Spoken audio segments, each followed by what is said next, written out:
ﷺ too much talk, but Imam was silent. In the last, Imam said, maybe you are gharib, you came from Sham, you don't have house, come, I will provide house. If you don't have food, I will provide food. If you are facing the financial crisis, I will support you, help you.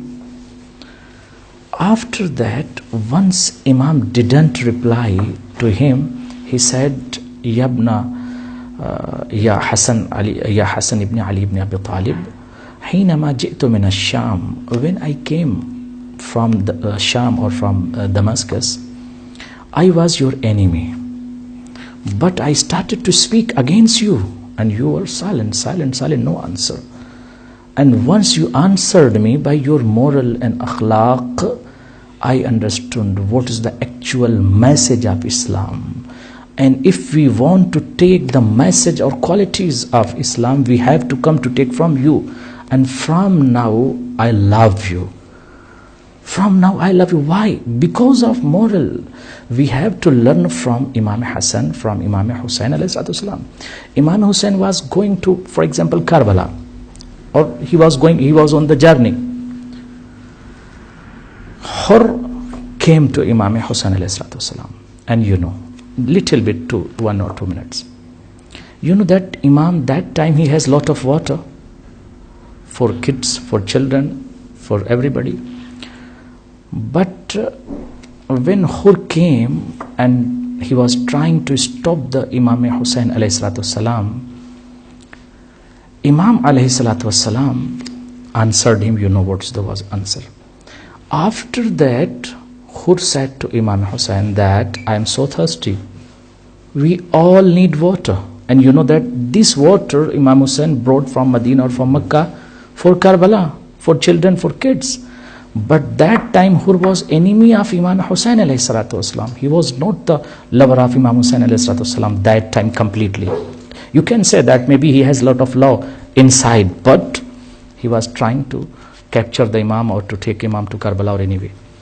Imam Hussain has provided all water to his enemy Hur and his horses also. After that, for example, you can say that in the battlefield of Karbala, Hur was thinking, a lot of people they say that luck of Hur was that. No, I say that this tadbir then taqdir. Tadbir से हुर ने काम लिया, हुर ने तदबीर से काम लिया कि मैं जहन्नम के पास खड़ा हूँ, सामने जन्नत है. I have to understand, I have to think where we are standing. We have to learn from Hur. He was standing with Yazid near to the Jahannam, and after that he decided, after tadbir, he decided, no, I have to go to the Imam Hussain ﷺ. And then he decided and gone to Imam Hussain. We have to understand that lot of messages we have, but always we would like to say to everybody that I am Muslim. For example, lot of good adjectives and qualities we have, but if you can see that there is box, empty box, you can write there sakhawat, akhlaq, moral, tehzeeb, tamaddun, lot of things you can write there.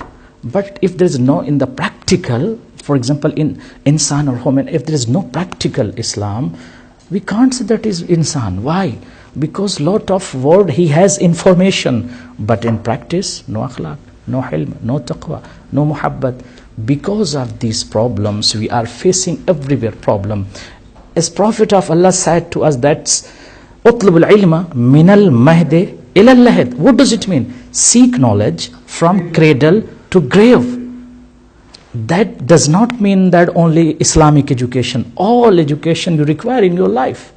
More important that we should give the information and knowledge to our kids, to our children, to our atfal, to understand the actual message of Allah, actual message of Prophet, actual message of Ahlul Bayt ﷺ. Why? To get peace. You can't maintain the peace in the global world without Ahlul Bayt ﷺ. And regarding the also education, Mawlai Muttaqiyan, he wrote a letter to his governor and said to make the compulsory education in your section or in your country. 1,400 years ago, Mawla Muttaqiyan wrote a letter, you can see in the Nahj Balagha, wrote a letter to his governor to make compulsory the education. But we are standing.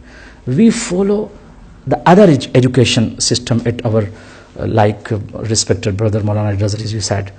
So we have to go the actual information and actual knowledge, then we can reach to our destination and our goal, inshallah ta'ala. Thank you very much. I think we just got last 5 minutes, so are there any comments by anyone? Yeah, Brother Abbas.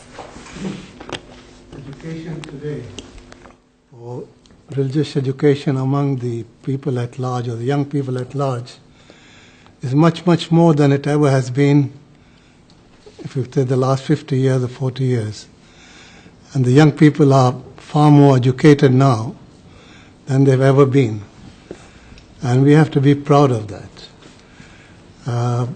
If you take the global perspective at the moment, there is a huge political move for their own reason to create situations to benefit not religiously but politically by playing the religious cards.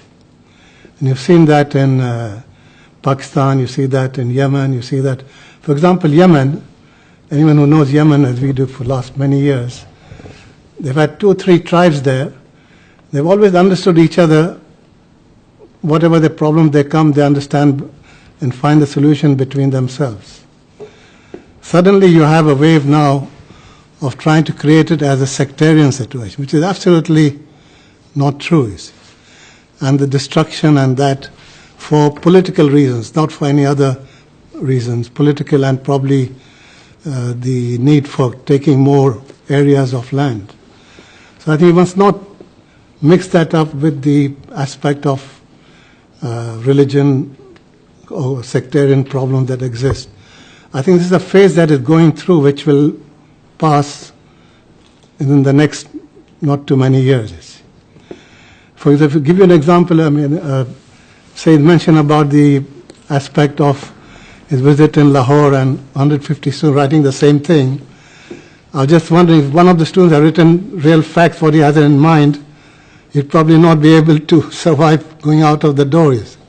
He would have been shot or killed. So that's because of the political pressure. But the young people today are far more knowledgeable than they've ever been. And there's far more unity between people than it has ever been. What we hear always is the situations are created by the not by religious or sectarian aspect, but by vested interests. And that includes, for example, in Pakistan, there's a lot of money going around distributed among the religious leaders or knowledges.